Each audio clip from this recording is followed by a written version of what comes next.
ஸ்ரீ மகாபெரிவா திருவடியில் சரணம். என்னோடய சேனலை தொடர்ந்து ஃபாலோ பண்ணுற அத்தனை பேருக்கும் நன்றி. என்னோடய சேனலில் புது பரிகாரங்கள், சக்தி வாய்ந்த ஸ்லோகங்கள் அத்தனையும் கொடுத்துக்கிட்டு இருக்கேன். உங்களுக்கு ரொம்பவும் உபயோகமாக இருக்கும்னு நான் நம்புகிறேன். நாம் இந்த பதிவில் பார்க்க போகிறது, நான் படாத பாடுபட்டுக்கிட்டு இருக்கேன், ரொம்பவும் கஷ்டப்பட்டுக்கிட்டு இருக்கேன். நான் படுற கஷ்டம் என்னோடய எதிரிக்கு கூட வரக்கூடாது அப்படிங்கிற அளவுக்கு நீங்கள் வாழ்ந்துக்கிட்டு இருக்கீங்க அப்படின்னாக்கா இந்த வீடியோவை பாருங்கள். இப்படி நம்ம தொடர்ந்து கஷ்டப்பட்டுக்கிட்டே இருக்கிறோம்.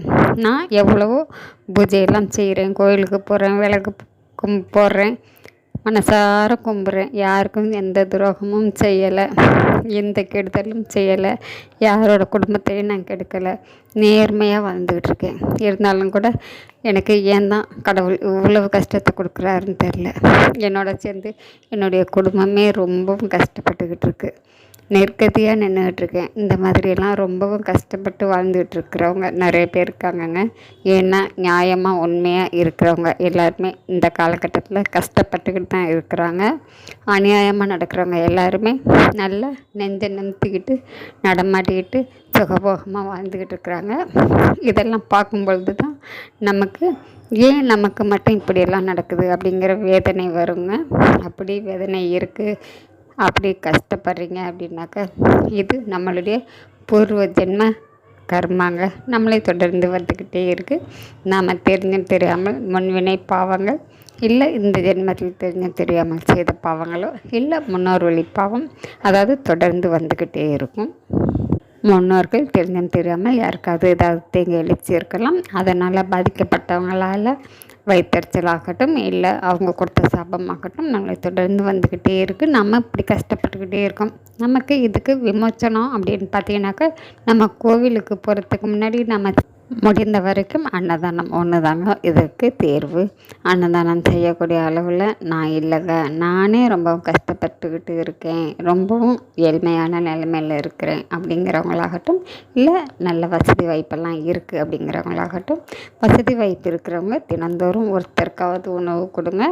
உங்களால் முடிந்த அளவு நிறைய பேருக்கு கொடுக்க முடிஞ்சாலும் கொடுங்க. கண்டிப்பாங்க உங்கள் வீட்டில் நல்ல மாற்றம் தெரியும்.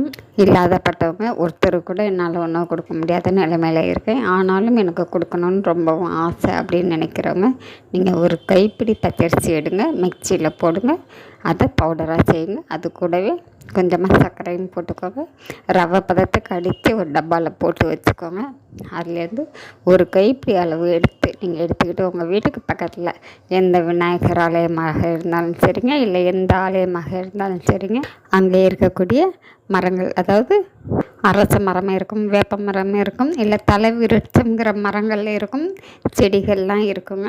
அந்த இடத்துங்கெல்லாம் அந்த பச்சரிசி மாவை உங்களுடைய பாவங்கள் தீரணும், கஷ்டங்கள் தீரணும்னு சொல்லி மனசார வேண்டிக்கிட்டு நீங்கள் அதை எறும்புகளுக்கு உணவாக கொடுத்துட்டு வாங்கங்க. இப்படி செய்ய செய்ய செய்ய தினந்தோறுமே செய்யுங்க. கண்டிப்பாங்க கூடிய சீக்கிரத்தில் உங்கள் வீட்டில் ஒரு நல்ல மாற்றம் கிடைக்கும். உங்கள் கஷ்டமெல்லாம் இருந்த இடம் தெரியாமல் காணாமல் போயிடுங்க. அதுக்கப்புறம் நீங்கள் கடவுளை போய் வழிபடுங்க. ஏன்னா கடவுளுக்கு நீங்கள் இந்த மாதிரி செய்கிறது தான் ரொம்பவும் பிடிக்கும். அதனால் நீங்கள் இதை செஞ்சுட்டு கடவுளுக்கு போய் என்ன செய்யணுமோ ஒரு விளக்காது ஏற்றிட்டு அவரை பார்த்து மனசார கும்பிட்டுட்டு தரிசனம் செஞ்சுட்டு வாங்க. இதை மட்டும் தொடர்ந்து செய்யுங்க. அப்படி என்னால் தொடர்ந்து செய்ய முடியாதுங்கிறவங்க சனிக்கிழமை தோறுமாவது வாரம் வாரம் செய்யுங்க. உங்களுடைய பிறந்த நட்சத்திரம் வரும்ல, வருடத்துக்கு ஒரு முறை உங்கள் பிறந்த நாள் அப்படின்னு சொல்லுவாங்கள்ல, அந்த நட்சத்திர நாளையாவது யாருக்காவது உணவு வாங்கி கொடுங்க. பறவைகளுக்கு உணவு வாங்கி போடுங்க, மீன்களுக்கு பொறி வாங்கி போடுங்க. இந்த மாதிரி எளிமையான பரிகாரங்கள் அத்தனையும் செஞ்சுக்கிட்டே வாங்குங்க. கண்டிப்பாங்க உங்கள் வாழ்க்கையில் நல்ல முன்னேற்றம் கிடைக்கும். இது எல்லாமே உங்களுக்கு தெரிஞ்சது தான். இருந்தாலும் நம்ம இவ்வளோ கும்பிட்றோமே, நமக்கு தெய்வம் எதுவுமே செய்யலையே அப்படின்னு நம்ம வருத்தப்படுறதை விட்டுட்டு நம்மளுடைய பாவங்களை தொலைக்கிறதுக்கு நீங்கள் என்ன செய்யணுமோ அதை செஞ்சுக்கிட்டே வாங்க. நீங்கள் புண்ணியம் செய்ய செய்ய செய்ய பாவங்கள் தானாகவே உங்களை விட்டு விலகிடும். அருமையான பதிவுங்க, செஞ்சு தான் பாருங்கள். நம்ம அடுத்த பதிவில்